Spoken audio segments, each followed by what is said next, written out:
Good evening friends, welcome to my channel. कैसे हैं आप सब? आज आप सबके साथ एक नहीं दो नहीं बल्कि 3 रेमेडीज एक साथ शेयर कर रही हूँ। आपको गजब का रिजल्ट मिलेगा ही मिलेगा। केमिकल्स लगाने की बिल्कुल भी जरूरत नहीं मिलेगी। ग्रे हेयर से छुटकारा पाना है तो गजब का रिजल्ट मिलेगा और कोई केमिकल हम यूज नहीं करेंगे। बिल्कुल सिंपल चीजें लेंगे। सबसे पहले लेंगे लोहे का बर्तन, उसमें डालेंगे 1 मुट्ठी के जितना ड्राई आंवला, जिसे हम इंडियन गूसबेरी भी कहते हैं। उसके बाद डालेंगे 10 से 12 लौंग, जिसे हम क्लोव भी कहते हैं। आंवला और लौंग ये दोनों ही बालों के कलर को डार्क करने के साथ साथ बालों को लंबा घना मजबूत बनाता है। बाल बुढ़ापे तक काले घने मोटे रहते हैं। अब हम क्या करेंगे, आंवला और लौंग को हम बिल्कुल कम आंच पर अच्छी तरह से रोस्ट करेंगे जब तक ये इस तरह से ब्लैकिश दिखेंगे तब तक। ठीक है। उसके बाद ये इस तरह से बहुत ही अच्छी तरह से अब रोस्ट हो चुके हैं। हम गैस की फ्लेम को बंद करेंगे क्योंकि अभी हमारी कढ़ाई बहुत ही ज्यादा गर्म हो गई है, इसलिए इसे बंद करेंगे। और उसके बाद हम आंवला और जो लौंग है उसे हम साइड में निकालेंगे। अब फिर से मैंने वही लोहे का बर्तन रखा है और अब इसमें हम डालेंगे 1 चम्मच के जितना कलौंजी। कलौंजी जिसे हम नाइजीरिया सीड्स भी कहते हैं।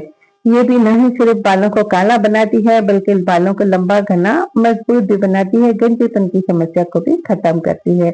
1 चम्मच के जितना डालेंगे कलौंजी। उसके बाद 1 चम्मच के जितना ही डालेंगे काले तिल, ब्लैक सेसमी सीड्स। दोनों ही लेना है। देखिए दोनों अलग अलग चीजें हैं। यहाँ पर कैमरा में आपको एक जैसी दिख रही होगी पर ये दोनों ही अलग अलग चीजें हैं, तो आपको दोनों लेनी है। ठीक है। जो चीजें मैं जितनी ले रही हूँ उसके हिसाब से मैं ले रही हूँ। मैं जितना बनाऊंगी, आप अगर चीजें बढ़ा रहे हैं तो सब उसके हिसाब से बढ़ाएंगे। अगर आपको कोई बात समझ में ना आए तो आप मुझसे कमेंट बॉक्स में पूछे, मैं जरूर रिप्लाई करूंगी।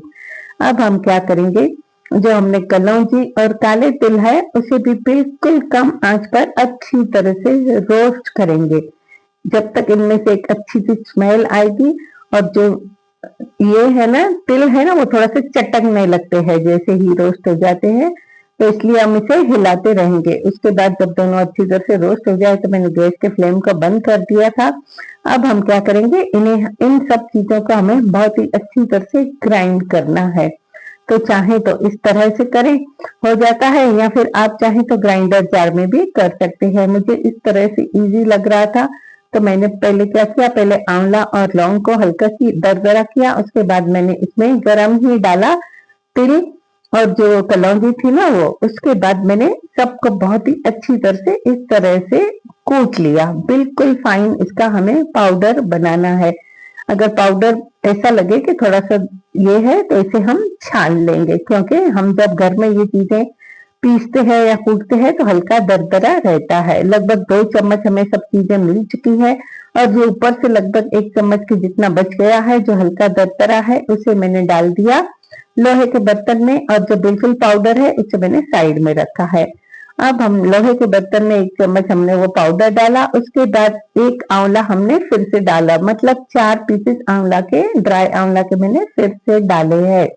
उसके बाद हम इसमें डालेंगे शिकाकाई। शिकाकाई की लगभग 2 बड़ी फलियां मैंने ली थी और उसे अच्छी तरह से मैंने इस तरह से कूट लिया। शिकाकाई को भी बालों का डॉक्टर ऐसे ही नहीं कहते हैं। ये भी नहीं सिर्फ बालों को काला बनाने के लिए उपयोगी है बल्कि बालों को लंबा घना मजबूत बनाता है। उसके साथ साथ ये बालों को सिल्की भी बनाता है। तो मैंने यहाँ पर डाला 1 चम्मच जो हमने पाउडर बनाया था वो। उसके बाद डाला लगभग 4 से 5 आंवला के पीसेस, ड्राई आंवला के। उसके बाद डाली 2 फलियां शिकाकाई की। अब इस पर डालेंगे 1 मुट्ठी के जितना करी पत्ता, मतलब करी लीव्स। हम सब जानते हैं कि ये जो चीजें हैं ये हमारे बालों को लंबे समय तक काला रखने में बहुत ही ज्यादा मददगार है। उसके साथ साथ बाल लंबे घने मजबूत भी बनाती है। कड़ी पत्ता चाहे तो अगर आपके पास फ्रेश है तो वो भी ले सकते हैं, नहीं तो ड्राई हो तो उसे भी ले सकते हैं। वॉश करके ले लें क्योंकि धूल मिट्टी नहीं होनी चाहिए। उसके बाद लगभग 2 बड़े कप मैंने इसमें डाला पीने का पानी और इसे हम अच्छी तरह से बिल्कुल बॉईल करेंगे लगभग 8 से 10 मिनट तक।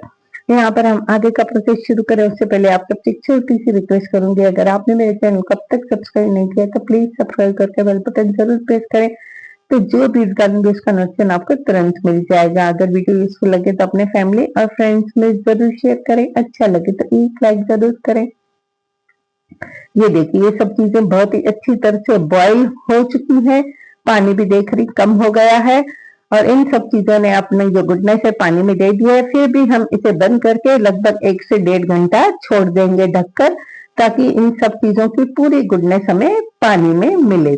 अब हम इसे बहुत ही अच्छी तरह से छान लेंगे, चाहे तो आप किसी कपड़े की मदद से भी छान सकते हैं या इस तरह की कोई छन्नी हो, कौन सी भी छन्नी हो, उससे अच्छी तरह से प्रेस करके छाने, ठीक है। क्योंकि हमने इसमें बाद में आंवला और शिकाकाई भी डाला था, तो उन सब की हमें पूरी तरह से गुडनेस चाहिए, इसलिए मैं इसे अच्छी तरह से बिल्कुल प्रेस करके छान लूंगी।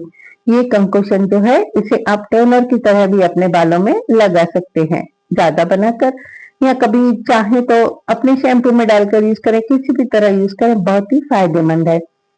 अब हम बनाएंगे पहली रेमेडी, जिसके लिए हमने जो पाउडर बनाया था ना उसके लगभग 2 छोटे चम्मच डालेंगे लोहे के बर्तन में, और अब इसमें डालेंगे 1 छोटे चम्मच के जितना ही लगभग कॉफी पाउडर। देखिए कॉफी भी बालों को इंस्टेंट कलर देने के साथ साथ इसमें कैफीन होता है, तो ये बालों के लिए बहुत ही ज्यादा फायदेमंद है और कॉफी हर एक के घर में आसानी से मिल जाता है। हमने यहाँ पर जो भी चीजें यूज की है वो चीजें हर एक के पास होगी ही होगी। अब हम डालेंगे इसमें हीना मतलब मेहंदी। देखिए मैं यहाँ पर बिल्कुल थोड़ी सिर्फ जड़ों में लगाने के लिए, क्योंकि ठंड का मौसम है तो हम ज्यादा हीना नहीं लगाना चाहते, तो इसलिए मैं बिल्कुल थोड़ी भिगा रही हूँ। अगर आपको हीना ज्यादा बनानी है तो आप सब चीजें बढ़ा देंगे, जो हमने पाउडर बनाया, जो कॉफी डाली, ठीक है, तो सब चीजें आप उसकी डबल कर देंगे। अगर आप हीना डबल कर रहे हैं, मैंने कम मात्रा में बनाई है तो मैंने यहाँ पर कम चीजें यूज की है। इसे अच्छी तरह से बिल्कुल ये करके हम इसे 1 दिन के लिए छोड़ देंगे। जैसे कि ठंड का मौसम है तो कोशिश करें कि 1 दिन के लिए छोड़ दें। कुछ इस तरह का दिखेगा 1 दिन छोड़ने के बाद। देखिए इसे आपको बार बार नहीं लगाना पड़ेगा, क्योंकि 2 रेमेडीज मैं आपके साथ और शेयर कर रही हूँ। ये हो गई हमारी एक रेमेडी, इसे अपने साफ बालों में अच्छी तरह से लगा लें। कम से कम 2.5 से 3 घंटे जरूर रखें, उसके बाद सिर्फ नॉर्मल पानी से वॉश करें, ठीक है, शैम्पू मत कीजिए। और उसके बाद अच्छी तरह से रात में ऑयलिंग कीजिए। ऑयलिंग करने के बाद दूसरे दिन जो शैम्पू करना है ना, जो हमने कंकोशन बनाया था उसमें आपको बाकी जो बच गया था उसमें डालना है अपना शैम्पू, जैसे कलर और अच्छा हो जाएगा, ठीक है। इसमें कोई भी बिल्कुल माइल्ड शैम्पू डालें, अच्छी तरह से मिक्स करें और इस शैम्पू से अच्छी तरह से मसाज करें अपने बालों पर और फिर लगाएं। अब 2 रेमेडीज हो गई, अब बनाएंगे तीसरी रेमेडी। हमने जो बाकी पाउडर बचा कर रखा था इसमें है आंवला, लौंग, काले तिल और कलौंजी, ठीक है। चाहे तो ऐसे भी लगा सकते हैं या हल्की सी बिल्कुल जो बॉटल वाली एलोवेरा जेल आती है उसे लगाएं और इससे आप रूट टचअप कर सकते हैं। बहुत ही अच्छा रिजल्ट मिलेगा। धीरे धीरे करके बाल काले भी होंगे, इंस्टेंट इससे काले नहीं होंगे, पर हाँ धीरे धीरे करके जरूर होंगे। और हीना लगाने की धीरे धीरे करके आप उसको मतलब पहले 8 दिनों में, फिर 15 दिनों में, फिर 20 दिनों में, ऐसे करके ये आप एब्रो पर भी लगा सकते हैं। इसकी सबसे अच्छी बात यह है कि अगर आपके व्हाइट एब्रो हो गए हैं तो आप वहां पर भी रात को लगाकर चाहे सुबह में वॉश करें। इसे आप बनाकर स्टोर करके रखें। Thanks for watching.